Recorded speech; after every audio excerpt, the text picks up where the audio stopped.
Bueno, muy buenos días a todos y todas. Les saluda Adriana del Servicio Jesuita Refugiados de Latinoamérica y el Caribe. Llegamos hoy a la tercera sesión de este ciclo de webinar sobre acompañamiento psicosocial en tiempos de emergencia por el COVID-19. Esta es nuestra tercera sesión. El tema que tenemos para hoy, que compartiremos hoy, sobre acompañamiento, abordaje psicosocial para niños, niñas y adolescentes. Para ello, damos las gracias a todos y todas ustedes por participar al Servicio Jesuita a Refugiados en los diferentes puntos, Servicio Jesuita a migrantes, a las personas de las diferentes obras y organizaciones que trabajan con personas refugiadas, migrantes, en situación de desplazamiento. Agradecemos que estén aquí y hoy muy especialmente a la Pontificia Universidad Javeriana, la Facultad de Psicología y al profesor Mario Fernando Gutiérrez, a quien nos acompañará hoy guiando este webinar. Mario Fernando Gutiérrez es doctor en Ciencias del Lenguaje y magíster en Ciencias del Lenguaje. Tiene una mención lingüística en la Universidad Lumière de Lyon, en Francia. Es magíster en Psicología con énfasis en Lenguaje y psicólogo de la Universidad del Valle, Colombia. Sus áreas de interés investigativo son el desarrollo del lenguaje y la cognición, el análisis del discurso, la interacción en contextos educativos y los procesos de inclusión escolar. Muchas gracias, profesor Mario Fernando. Le damos la palabra, le pedimos a las personas, por favor, que puedan apagar su cámara y su micrófono. ¿Hay alguna que está encendida? Si me ayudan allí, para que quede solamente encendida la cámara del profesor Mario Gutiérrez. No sé, hay una cámara encendida, no alcanzo a ver quién es. Si me pueden ayudar, listo. Bienvenido, profesor, y muchas gracias por este tiempo y este espacio. Gracias, Adriana. Muy buenos días a todos y a todas las personas que nos acompañan hoy en este espacio que espero no sea el único. Creo que entre las instituciones jesuitas debemos acompañarlos los unos a los otros. Y en ese sentido, ese es uno de los objetivos que tengo con la profesora Margarita que dio el primer webinar, y es unámonos.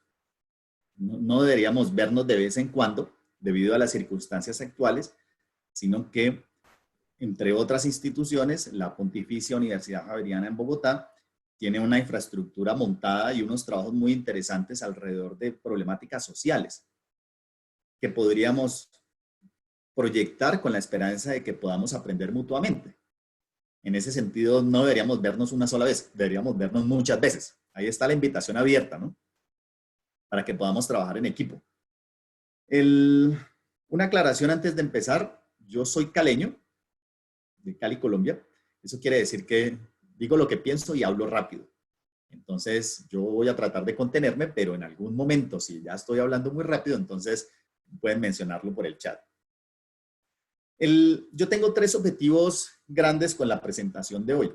Uno personal, que es invitarnos a unirnos y a encontrarnos regularmente para poder trabajar en equipo.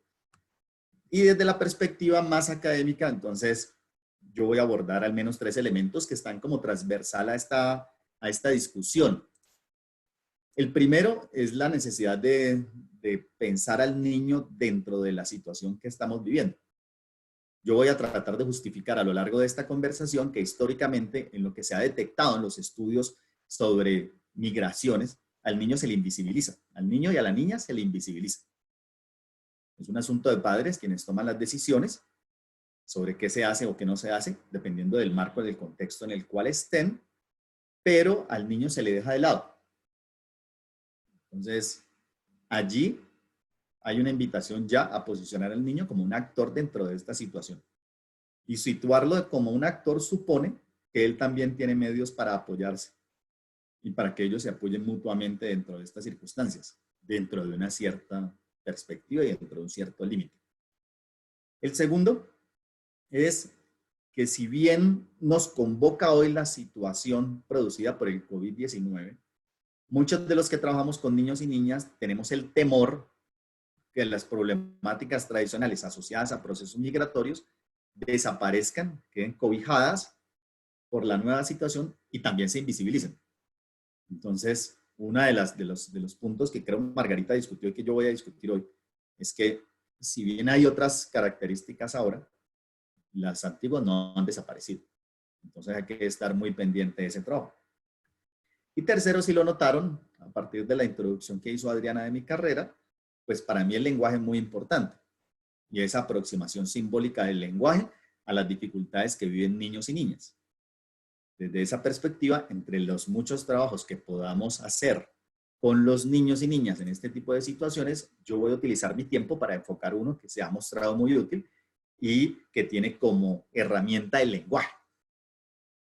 Hay otras que podríamos discutir en otros espacios, pero yo considero que esta es muy buena y además que es preciada para mí desde el punto de vista emocional. Entonces, en estos 40 minutos que tengo, entonces voy a tratar como de discutir un poquito unos ciertos temas que me parecen importantes para poder repensar al niño y a la niña dentro de la situación actual. Desde una perspectiva basada en el desarrollo y pensándolo desde una perspectiva también social, de una intervención crítico-social.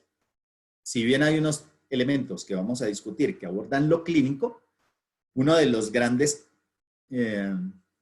temores de los que trabajamos en este campo es que se vuelva todo un problema clínico y se piense que la psicoterapia tradicional es la forma de abordar los problemas que surgen allí. Y eso no es tan claro. Entonces, esa mirada crítica de lo social supone que el análisis del contexto en el cual está ocurriendo el fenómeno del desarrollo allí, el desarrollo de los niños y niñas, es sumamente importante para entender tanto a las manifestaciones de los niños como las respuestas que dan los niños y niñas.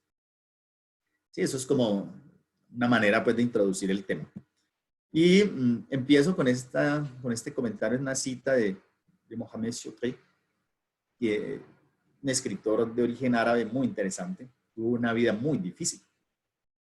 Decía, en mi vida enfrenté a 3 desafíos: aprender a leer y escribir, salir de la clase denigrada donde nací y sublimar mi vida a través de la escritura. Aquí hay varias cosas que me interesan que son eje central de la conversación. La posibilidad de alcanzar el pleno potencial de los niños, considerando que están desarrollándose en espacios que no proveen lo fundamental para hacerlo. De tal forma que si no se logra, entonces van a estar supeditados a largo plazo a enfrentar la vida con pocas herramientas. Y el hecho de que dentro de los contenidos que se pueden brindar desde la perspectiva más educativa, el lenguaje, el desarrollo simbólico que produce el lenguaje y la posibilidad de culturizarse, pensando que estamos cambiando de culturas y de sociedades, la posibilidad de culturizarse a través de la escritura y la literatura es un elemento fundamental para poder pensar al individuo. Entonces, 3 temas voy a discutir para tratar de generar un poco de discusión a la final. Primero, consecuencias psicológicas que se hayan identificado sobre el COVID-19 en la infancia, cómo eso semeja o no, o incentiva o no, los fenómenos que ya se conocen, que están viviendo los niños y niñas en procesos migratorios, sobre todo cuando es migración forzada y desplazamiento forzado. La migración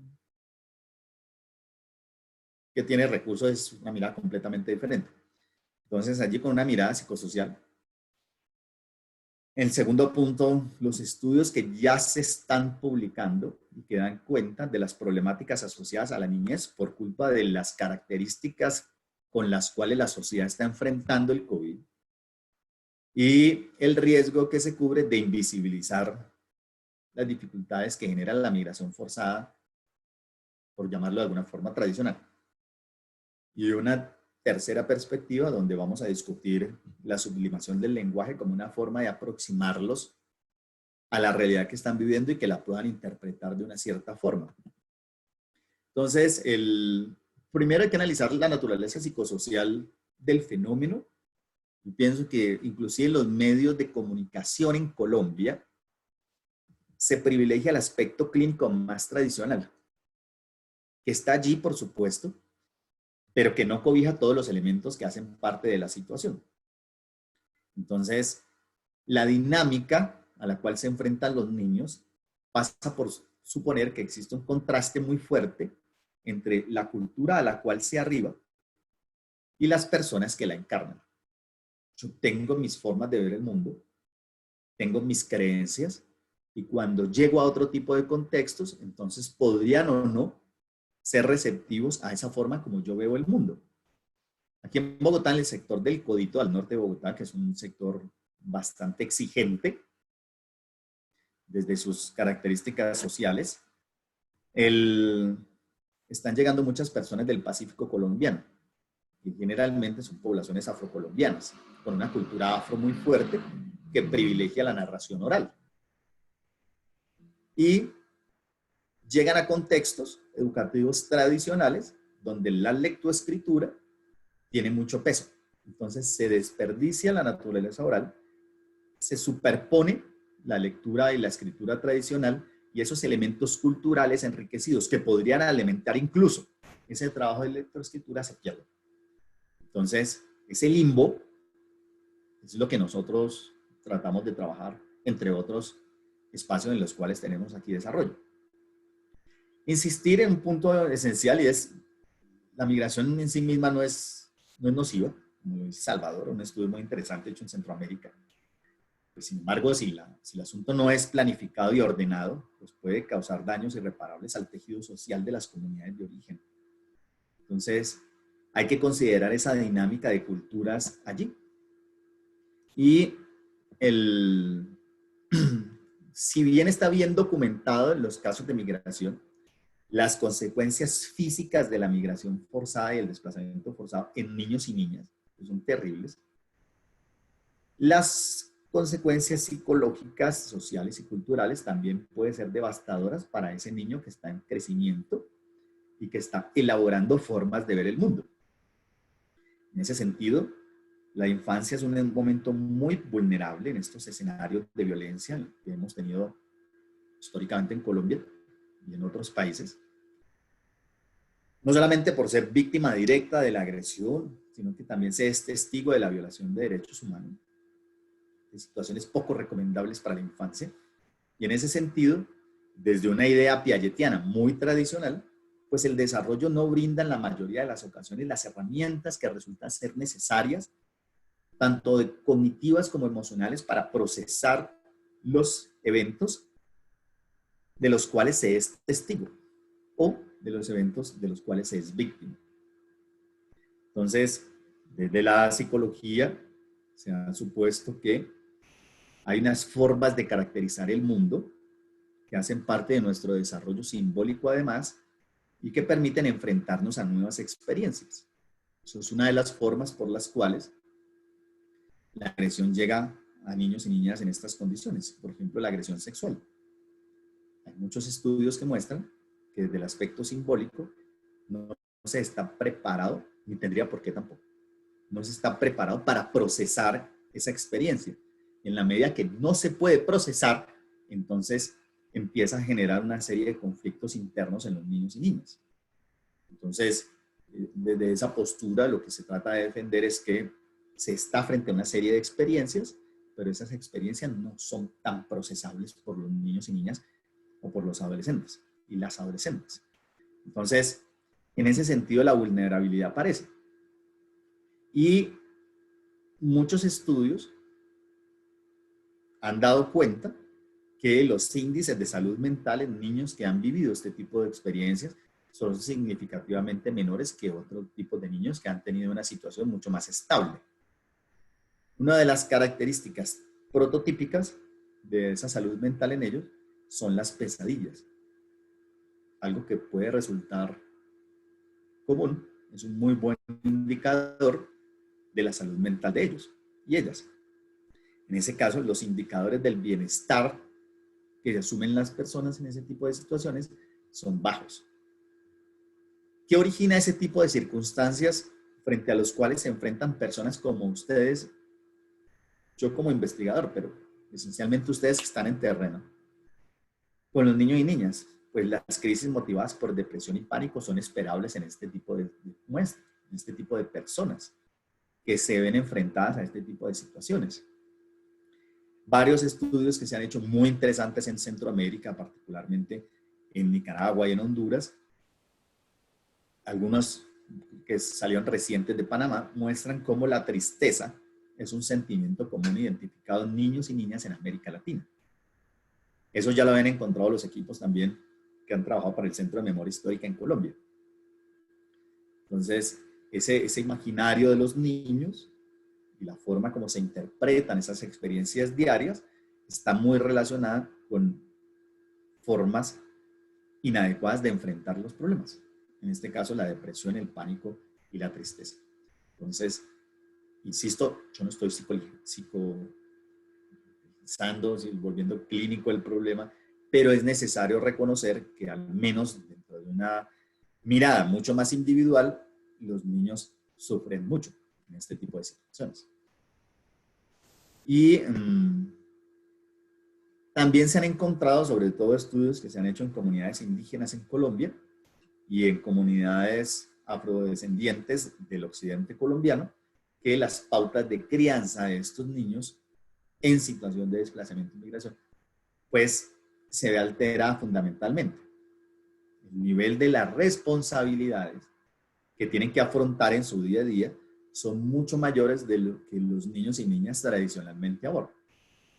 ¿Por qué? Porque tienen que reemplazar las figuras parentales. Desde los estudios de familia, entonces, allí ya hay un gran riesgo, puesto que se ven enfrentados simultáneamente a la construcción de figuras de apego y en general del apego seguro, pero por otra parte están tratando de formar a sus otros hermanos en exactamente lo mismo que ellos están desarrollando para sí mismos. Entonces, eso implica una serie de responsabilidades que pueden o no ser afrontadas en función del desarrollo y la edad. Allí ya tienen ustedes también una serie de dificultades que afrontar con ellos. Y algo que tristemente ha sido identificado independientemente del país, es que el riesgo, y independientemente del continente, es que el riesgo de sufrir agresiones sexuales es muy alto en comparación con niños y niñas. Y el riesgo aumenta 3 veces más, al menos, si se es niña que si se es niño.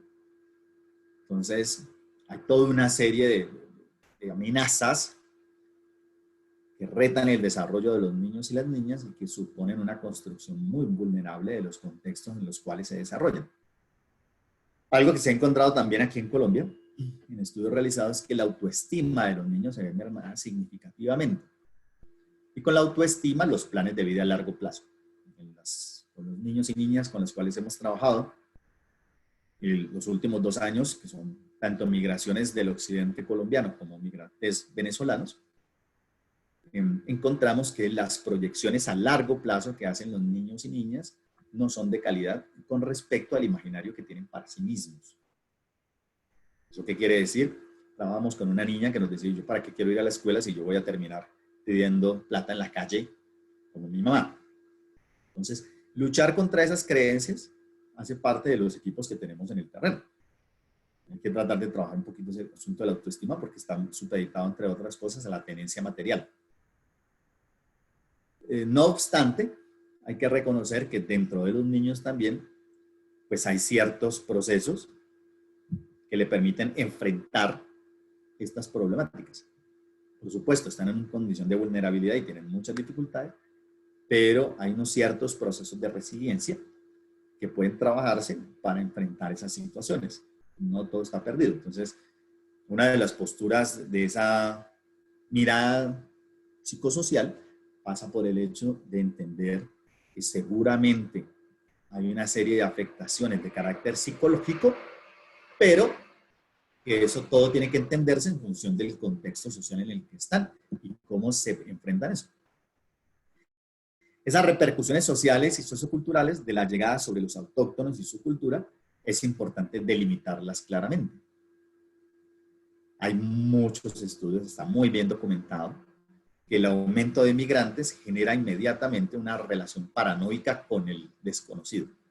La paranoia local y la construcción de estereotipos asociados a un espectro negativo aumenta considerablemente. Entonces, los prejuicios y la xenofobia empiezan a aparecer debido a esa construcción ya identificada de estereotipos. Entonces, en ese sentido, los problemas que pueden ser más entendibles desde lo clínico en niños y niñas solo pueden entenderse desde la forma como el contexto lo recibe. Aquí la psicología social tiene un peso muy importante.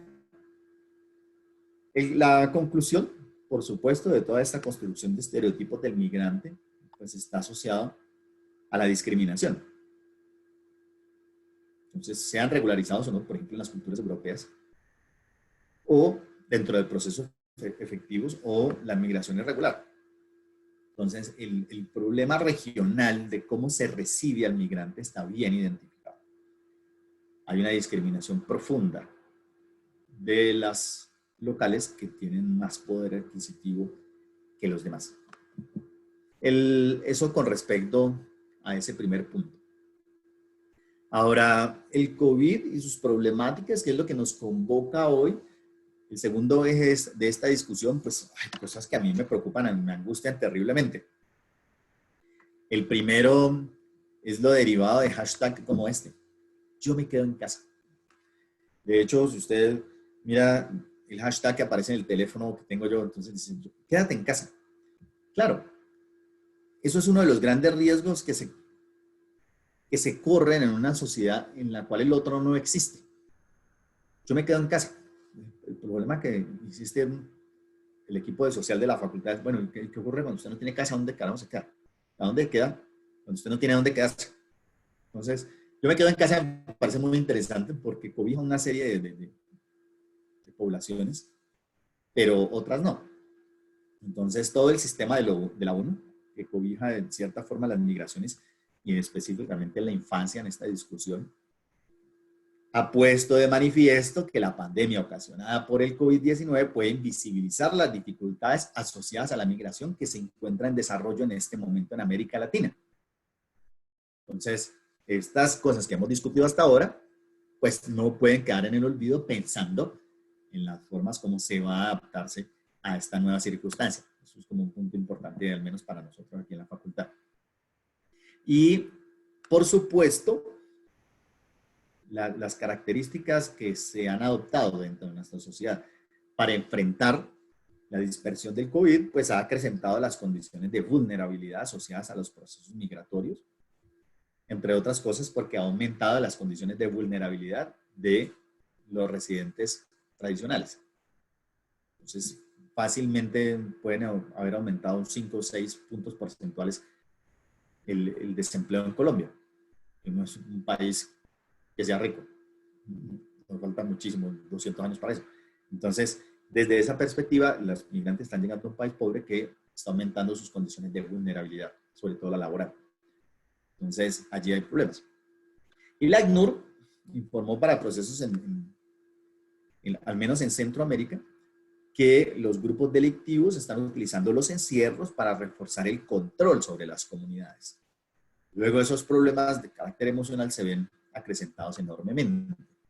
Un estudio que se publicó anteayer en El Tiempo, es un periódico local bogotano, da cuenta que en este periodo del COVID-19 han aumentado considerablemente los casos de reclutamiento forzado a menores por parte de actores del conflicto.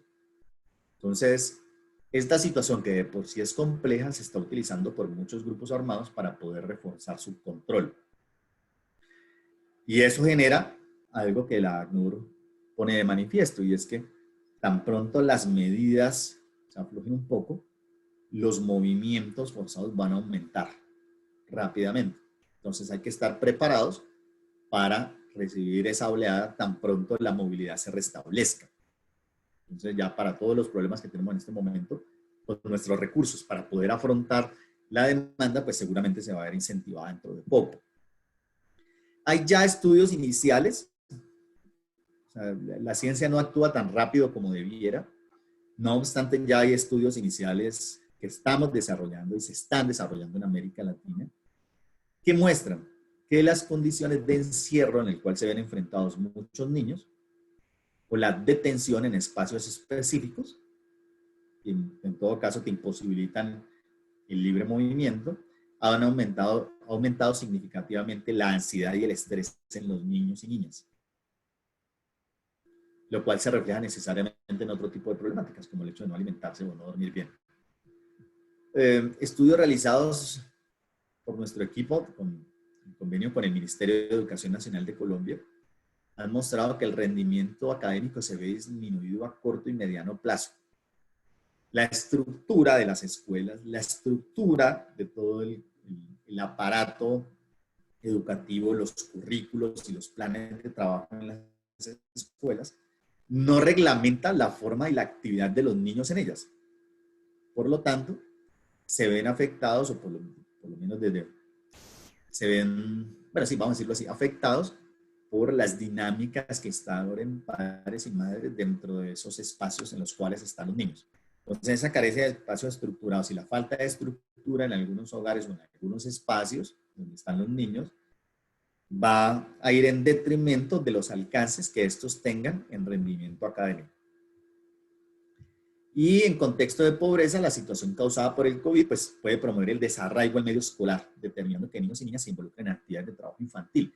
Eso ya ha sido identificado plenamente en Colombia en otros momentos.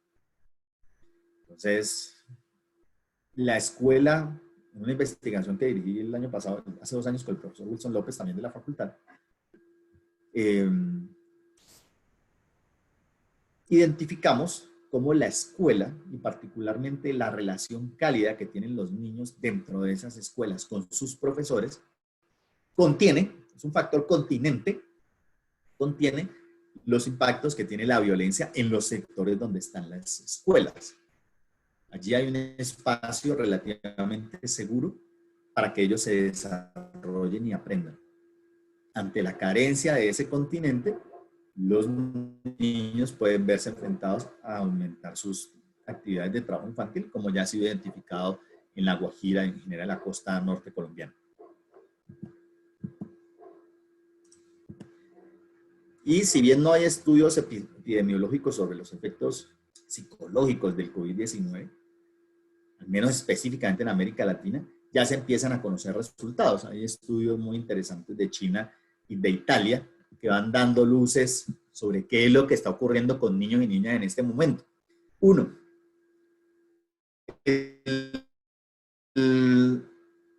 la ansiedad y el estrés, que es la forma como responden tradicionalmente los niños ante situaciones extremas, hay un aumento considerablemente.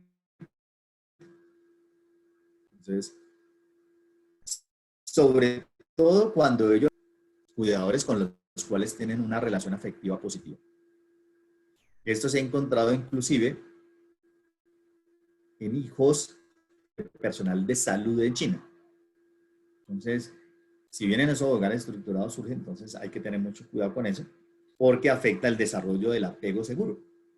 Para los que les guste la psicología, el desarrollo pues, es un elemento importantísimo para el bienestar psicológico, inclusive a largo plazo.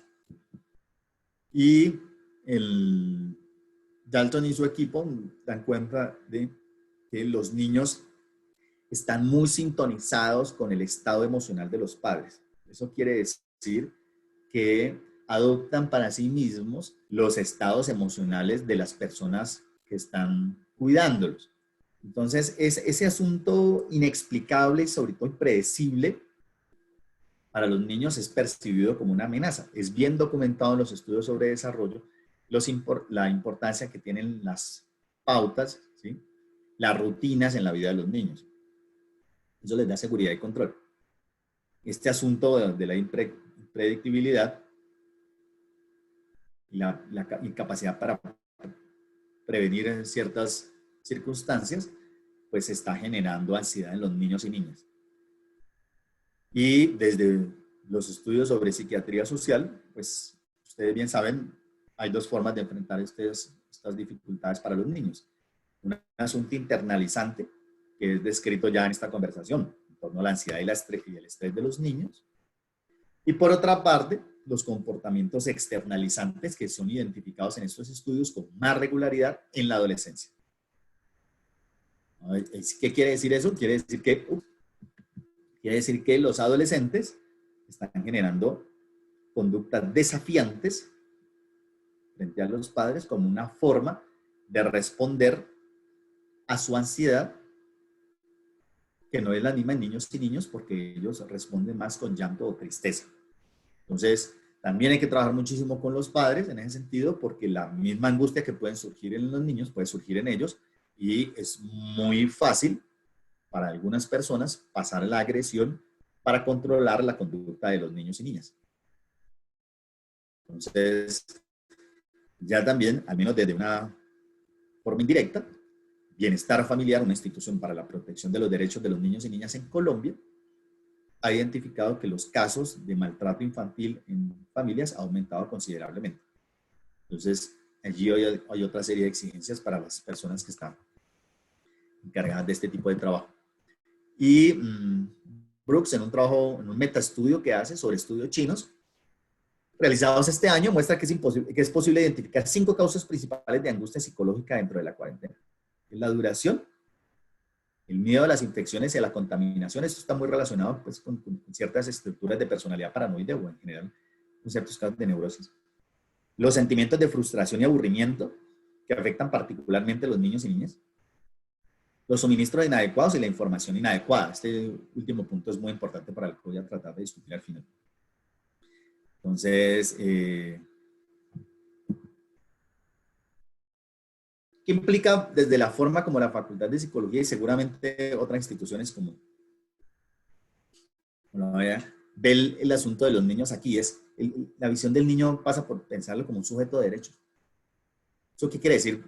Entre las muchas conclusiones de ello, que él puede tener un papel activo en su situación y él puede contribuir a su propio desarrollo, tanto el de la familia como en su comunidad. Dejarlo de lado pasa por el hecho de aumentar su incertidumbre y por lo tanto poder aumentar sus niveles de ansiedad. Entonces, el mismo artículo 12 de la Convención de los Derechos del Niño garantizan el hecho de que los niños pueden estar en capacidad y deben estar en capacidad de formarse un juicio propio sobre los asuntos que los afectan. Al inicio de esta conversación discutía que a los niños tradicionalmente en estas situaciones se las deja de lado y se les acarrea, como dice Margarita, es como una maleta más, se les acarrea. Y eso no es tan cierto, desde el punto de vista jurídico y desde el punto de vista psicológico. Las opiniones y las creencias que ellos puedan elaborar sobre la situación vivida es muy importante. Eso evita estrés y ansiedad. Entonces, escúchelos. O sea, yo creo que no hay espacios suficientes, eso lo hemos identificado en Colombia y lo han identificado otros estudios en África, por ejemplo, con el ébola, que las personas no discuten con los niños y las niñas regularmente sobre las situaciones que los afectan. Es bien conocida la tendencia de padres o cuidadores de guardarse las cosas para tratar de evitar la ansiedad de los niños. Pero las creencias, las representaciones, los imaginarios de los niños y niñas en sus situaciones es muy importante. No solamente le vulneran un derecho garantizado, sino que no les permite reinterpretar las situaciones que están viviendo. Por ahí empecé con lo del lenguaje. Hay un asunto de lo simbólico que se pierde cuando usted no le discute el tema al niño. Luego, una de las necesidades que se va implantando en este tipo de situaciones que nosotros realizamos en nuestros trabajos aquí en Bogotá y que ha resultado de mucha utilidad, es crear condiciones en las cuales los niños puedan discutir esos problemas y puedan aportar soluciones desde su nivel. Estoy diciendo que los niños van a proponer situaciones sobre el COVID, soluciones, sino que para sus vivencias dentro de la situación es muy importante darles un lugar dentro del discurso, una construcción simbólica que les permita enfrentar lo que están viviendo. Entonces, también está bien documentado que los adultos no manejan muy bien sus sentimientos, ni mucho menos los comparten adecuadamente. Entonces, teniendo eso en consideración, el lenguaje habitualmente en estas situaciones está cobijado por los aspectos prácticos. Mi amor, es que hay que lavarse las manos, es que hay que cubrirse la boca, cualquier manera. Pero la ausencia de las emociones en las conversaciones deja ansiosos a los niños y a las niñas. Eso está bien documentado en los trabajos sobre emoción y infancia. Por lo tanto, esa ansiedad que puede pasar inadvertida para un adulto puede generar unas preocupaciones muy importantes para los niños. Claro, cobijado bajo el hecho de que los adultos quieren evitar esas preocupaciones a los niños, pero eso no es tan claro, no es tan claro de la psicología infantil. Por ahí no es, por ahí no.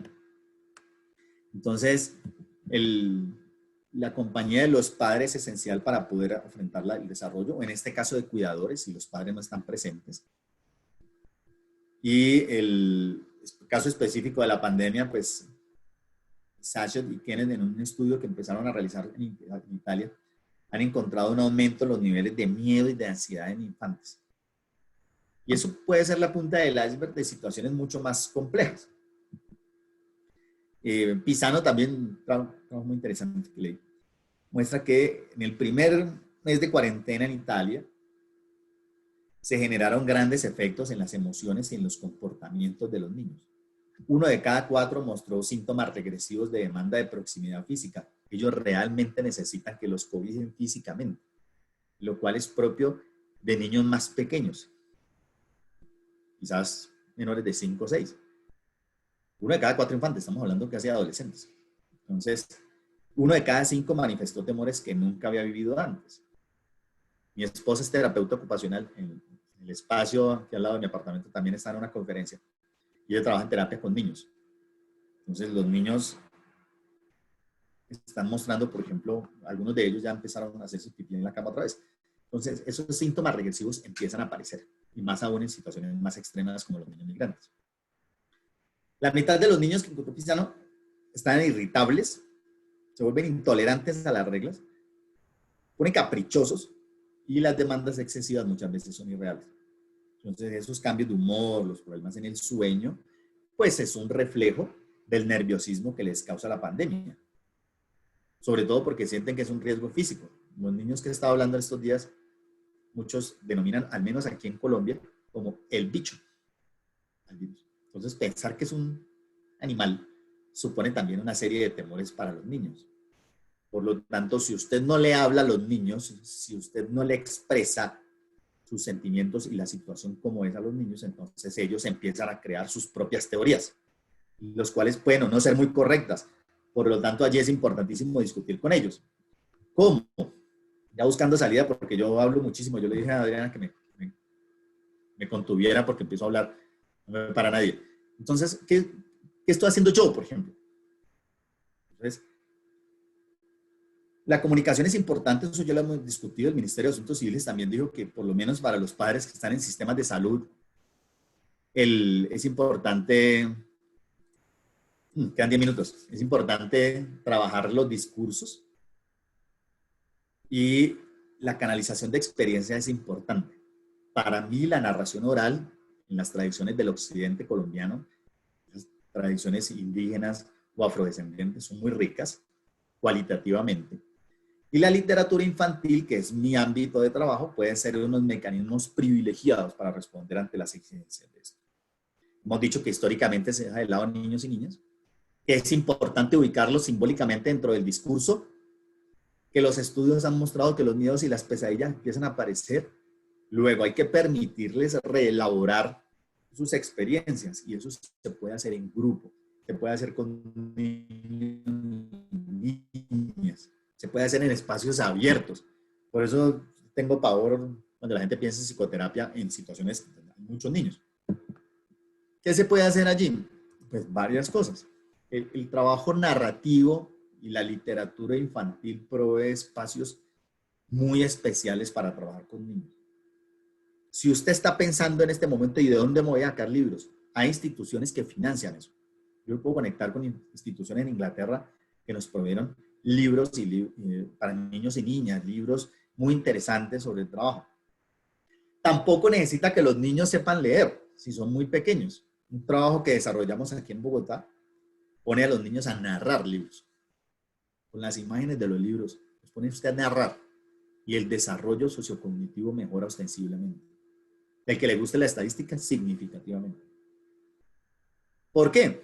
Mira, Alba Correa, que es de las personas más lúcidas aquí en Colombia sobre el trabajo en narración, ha propuesto que las experiencias dialógicas e interpretativas, la posibilidad de discutir, de interpretar, de darle sentido a los temas a través de textos narrativos y poéticos, les permite reconstituir su subjetividad y construir intersubjetividades. Permite comprender significados compartidos, construirlos, le permite enfrentar esas situaciones. Entonces, en el sentido, en la forma en que el trabajo con la literatura le permite reconocer estados mentales y emocionales de uno mismo y de los demás, entonces aquí empieza a aparecer una reflexividad que puede ser un escudo contra lo que están viviendo en este momento. Y hace participar algo que para todos nosotros que estamos como en ciencias sociales es importante, y es el poder simbólico del lenguaje. ¿Sí? Estas significaciones que se construyen en la infancia, insisto, las significaciones que se construyen en la infancia, se pueden proyectar y discutir a través de ese discurso y de esa forma de pensar la literatura. Fanuel Hanan Díaz ha hecho unas propuestas hermosas sobre textos que pueden permitir reflexionar sobre las vivencias actuales y tranquila, Adriana, ya voy buscando salida. Hay libros que le permiten a usted afrontar de lleno el problema de la migración y las circunstancias que se viven en ellas. Y esos libros son un muy buen elemento para discutir grupalmente entre niños y niñas y poder hacer reflexionar de una forma simbólica al niño y a la niña frente a esas circunstancias que está viviendo. Un puñado de semillas intenta dar cuenta del potencial que usted tiene para poder generar a largo plazo grandes vivencias frente a los demás. Sergio Andricaín, libro precioso, La noche más noche. Entonces, ¿todavía me escuchan? Sí. Adriana, ¿me confirma? Es que hice algo aquí debido. Sí, te escuchamos. Yo escucho bien. Listo, gracias. Listo, gracias. Entonces, Migrar también, que es un libro precioso. Usted puede trabajar enormemente el hecho de cómo se viven este tipo de experiencias.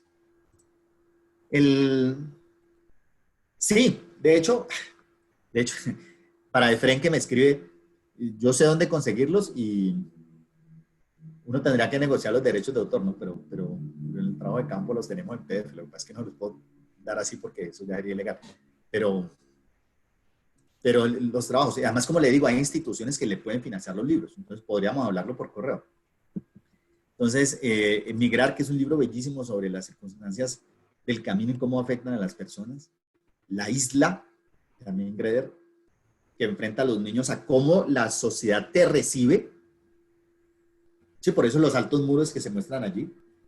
Y cómo ese recién llegado puede destruir esos muros e integrarse al otro lado. Antonia Valrío, que es maravilloso, sobre las experiencias. Y sí, entonces hay otros donde están los elementos que son propios de la experiencia y que interpretados por niños y niñas le permite a usted también como interventor, acompañante, terapeuta, lo que sea, trabajar con ellos. Entonces, sí, Yesenia, yo los tengo. Mario Gutiérrez, @javeriana.edu.co. Entonces, para los que estén interesados, podemos cruzar correo, yo lo envío y hacemos cosas, ¿me entiendes? O sea, es la propuesta inicial de esta charla.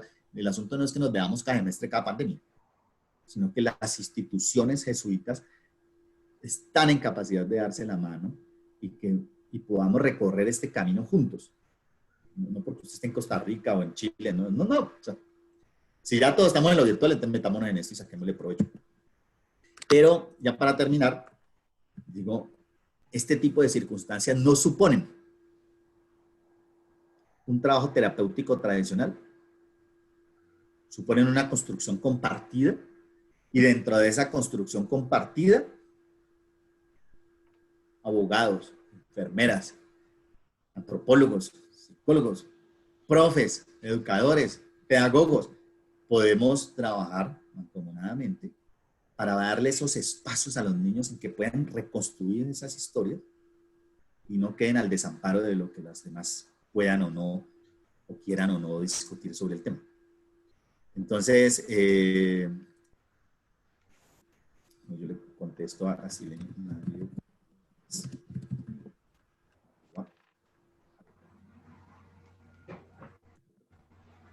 Entonces, este trabajo con literatura infantil es precioso, es muy bonito y permite reconstituir esas experiencias.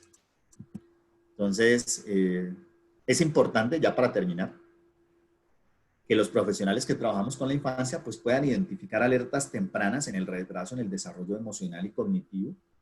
Eso se puede capacitar, se podría hacer inclusive por los servicios que presta el JRS, pero la ansiedad, las dificultades para dormir, la reactividad de los niños, pues es una de las formas en las cuales ellos pueden reinterpretar esa situación. Pero, hay otras, como por ejemplo la literatura infantil, el trabajo sobre el lenguaje y la infancia, que puede dar luces sobre cómo trabajar con los niños y permitirles un lugar, darles un lugar simbólico para reinterpretar sus experiencias y hacerlos parte no solamente del problema, sino de la solución. Listo, eso era lo que les quería comentar hoy. Muchas gracias, profesor Mario. Ya ahorita pasamos a las preguntas, pero quiero responder algo que está allí. Les acabo de compartir en el chat la presentación y el profesor también nos acaba de compartir su correo electrónico. Los videos serán subidos a nuestro canal de YouTube cuando estén listos. Y también lo compartiremos al correo electrónico de las personas que se presentaron, entonces, que se inscribieron, perdón. Entonces, damos paso a las preguntas, a sus comentarios. Pueden hacerlo vía chat o pueden pedir la palabra para que el profe allí nos resuelva las dudas que puedan tener.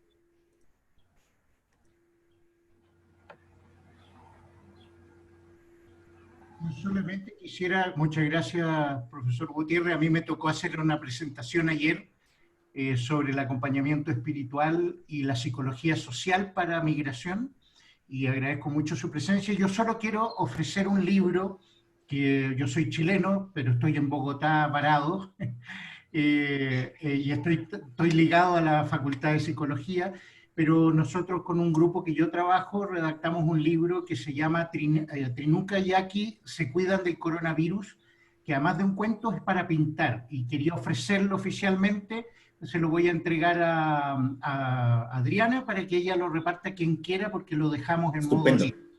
Muchas Estupendo, gracias me por parece. su trabajo y lo felicito por su... Pero Juan Pablo, yo no creo que usted esté relegado a la facultad. Yo creo que usted está cobijado, que usted está bienvenido por la facultad. Muchas gracias. Yo estoy haciendo de alumno en la psicología social, así que muchas gracias. Todos estamos de alumno en este negocio. Todos los días nos enseñan algo más. Muy bien, a ver, preguntas, algo que quisieran discutir. Bueno, ya saben el ofrecimiento de Juan Pablo, ¿no? Es decir, Juan Pablo, yo lo voy a escribir porque yo quiero uno también. No, pero en realidad, Ariana. Allí hay un comentario en el chat que dice, y bueno, al profe, al padre que me lo envía al correo y lo compartimos, y dice, también, Efren, puede comentarnos, ay, se me fue, no sé. Sí, Efren toca un punto que es fundamental. Nosotros hemos tenido la misma dificultad. Por ejemplo, nosotros tuvimos un trabajo alrededor de la estación de transportes de buses de Bogotá, donde hay mucho migrante pasante. Y en general, las estrategias que tenemos para ese tipo de casos en particular es mínima. Nosotros, los equipos de trabajo social, pues afrontaron mucho más como alimentación y vacunación. Eso sí se puede hacer rápidamente aquí. Pero los trabajos sociales pues toman más tiempo. Lo que hicimos con no tanto allí fue trabajar con los niños, porque ellos estaban de paso, trabajamos un poquito más con los padres, es decir, los padres tenían más tiempo en esos 2, 3 días que pasaron allí, y empezamos a discutir un poquito sobre la posibilidad de ser mucho más sensibles a los cambios de humor de los niños y sobre todo prepararlos para enfrentar esos cambios de humor. Es decir, bienestar familiar, insisto, ha identificado que la agresión, maltrato físico en las familias ha aumentado considerablemente. Y eso es la incapacidad que tienen los mismos padres para autorregular su conducta. Entonces, hacerles entender un poco que esa reactividad de los niños es producto de esa situación abrupta que están viviendo. Y tratar de controlarse un poco más. Pero es muy difícil, porque nosotros también tuvimos ese caso. Estaban 2 días y chao. Llegamos al tercero y ya no estaban. Entonces, trabajamos preferencialmente con los papás. Dolores, me parece muy interesante su cuestionamiento, lo hace en privado, entonces yo permito como irradiarlo un poco más, y es la edad en la cual se puedan tomar decisiones.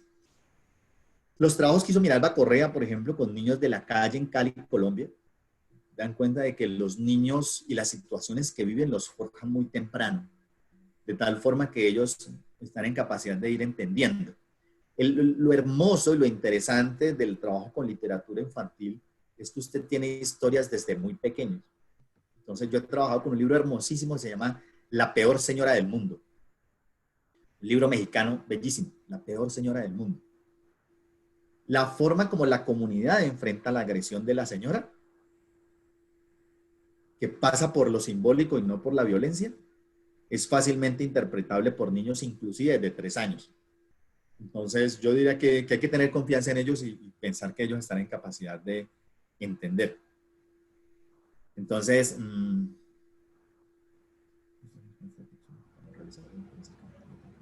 pues si quieres, discutámoslo personalmente, Carolina. Es decir, estrategias hay muchas, pero los estudios sobre infancia han mostrado que depende mucho de las circunstancias y mucho del afrontamiento con los papás. Entonces, allí hay otro tipo de acercamiento. Si pudiéramos hablar un poco más sobre la muestra, pues trabajaríamos más.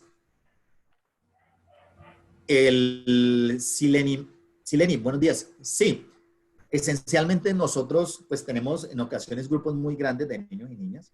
En este caso, insisto, población del occidente colombiano y niños de familias venezolanas migrantes. Entonces, en este tipo de trabajos se ha encontrado mucho más propicio que trabajen en grupo que trabajen individualmente. Entre ellos mismos se empieza a generar una dinámica que te deja de lado como interventor, lo cual está bien, y les permite a ellos empezar a resolver sus dificultades y sus creencias por sí mismos. El trabajo grupal con los niños es altamente recomendable cuando se trabaja en literatura. Yo los organizo en grupos de 5, inclusive 5 o 6 niños, y trabajan divinamente. Lo que pasa es que Jenny toca el punto que preocupa más a la ACNUR, y es, tan pronto pase, se espera una movilización muy grande de país a país y de ciudad a ciudad. Entonces, los problemas se van a ver afectados. Lo que estamos tratando con las personas que trabajan aquí con nosotros en Bogotá es que sean capaces de identificar tempranamente dificultades del desarrollo de los niños. En el caso que me compete a mí, yo trabajo con niños y niñas. Para mí, después de 18 años, todo es gerontología. Entonces, la identificación temprana del desarrollo es importante. Entonces, para eso sí se necesita mucha capacitación, pero se puede hacer, ese es el punto fundamental. Si la JRS organiza eventos regulares como esto, uno podría hablar sobre otras circunstancias, sobre cómo identificar patrones del desarrollo. No, John, buenos días. Yo no creo que estrategia específica exista desde las personas en las cuales deba dirigirse la comunicación. Yo creo que los elementos estatales, al menos en Colombia, están tomando una visión epidemiológica del caso. Pero falta reinterpretarse esa información para que el niño desde su realidad lo entienda. Entonces, allí es muy importante, John, el trabajo que nosotros podamos tener como trabajadores sociales, entendido en el gran término, como personas que trabajan por lo social, para poder reinterpretar esas experiencias a los niños. pero en este momento, al menos en Colombia, hay una mirada muy epidemiológica, que muestran cifras y mapas logarítmicos, pero eso al niño no le dice nada. Entonces, Adriana, gracias a Juan Pablo, ya subió el libro, ¿no? Entonces, si notan en el chat, le dan clic allí y pueden, en un muy buen sentido, Juan Pablo, apropiarse del trabajo y poder trabajar con él. Yo ya me lo bajé. Que Juan Pablo, gracias.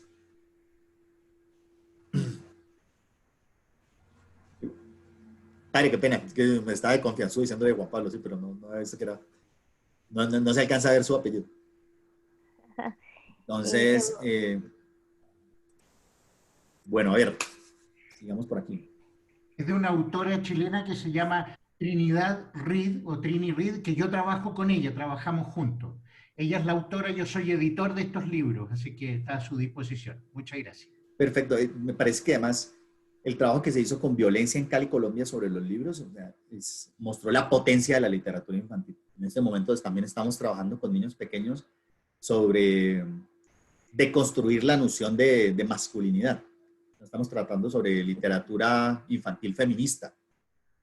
Y es muy interesante la manera como usted desde pequeño puede ir transformando al niño para que sea mucho más equitativo en su forma de pensar el mundo y entienda otras realidades que no son las tradicionales. Entonces, ese sería tema de otra charla, pero le recomiendo la literatura infantil feminista, es buenísima para trabajar temas así con los niños.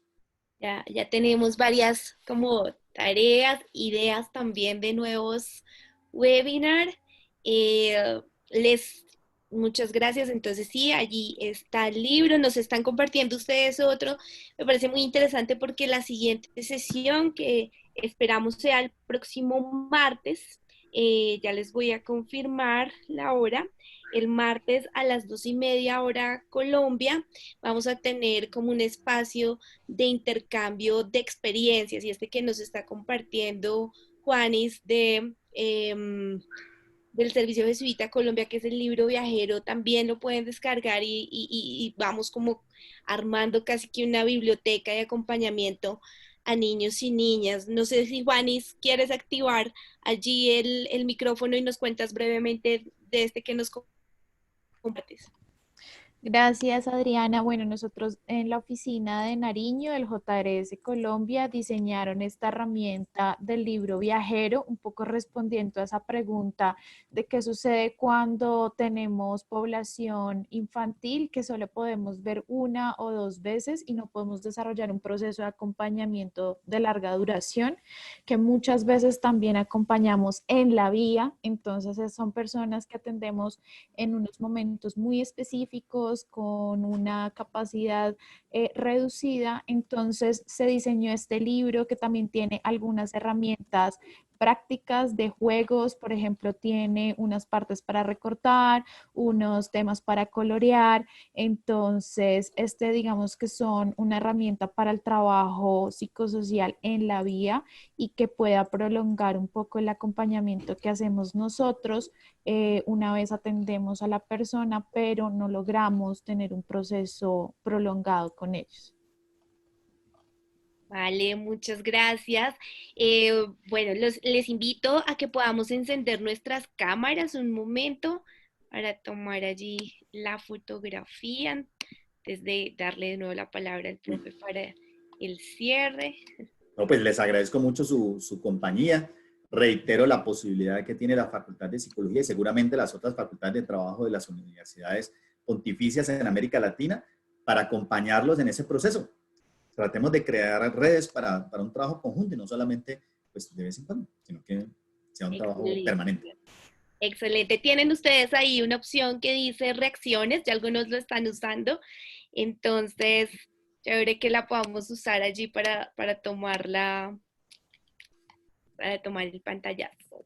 1, 2 y 3. Un momento. Mira a ver si salimos bien.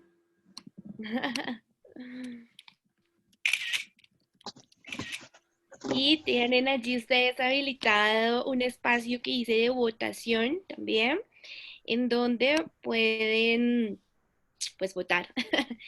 Es una pequeña encuesta de cómo de cómo les pareció este webinar, pero profesor Mario, muchísimas gracias por este espacio, por Bueno, no hay problema. compartir. Soy yo el que agradece la invitación. A todos y todas, y seguimos entonces con el compromiso de que este espacio casi que se convierta en una red para seguir tejiendo allí este acompañamiento, en este caso particular para niños y niñas, pero pues en general. Muchas gracias. Nos pregunta Dolores que cómo puede bajar los libros que estamos compartiendo. Le das clic ahí, ahí como una flechita pequeñita sobre el mismo archivo y te descarga tu computador. Listo, de todas maneras, vamos a enviarles al finalizar todas las sesiones, finalizando la cuarta, todos los materiales de cada uno de los webinars, incluyendo estos libros, ya que nos han dado pues ustedes el permiso. Entonces, les recordamos, el próximo martes vamos a tener la próxima sesión de intercambio de experiencias. Allí nos va a acompañar Elías López, el padre Elías López jesuita, que también muchos de ustedes conocen. Dale, excelente idea, envíate después los materiales. Eso. Entonces, profe Mario, muchísimas gracias y extenderle el agradecimiento también a la Universidad Javeriana por este espacio. Gracias. Que estén todos muy bien. Tengan muy feliz día. Gracias.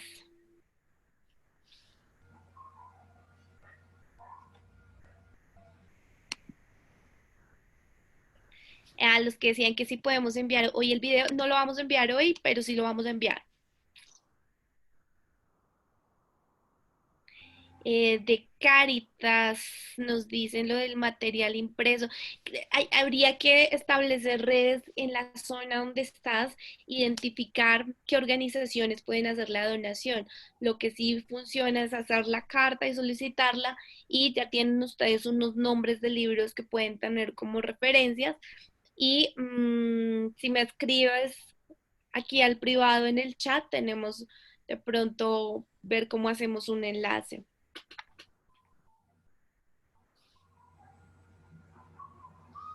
Gracias a todos y todas.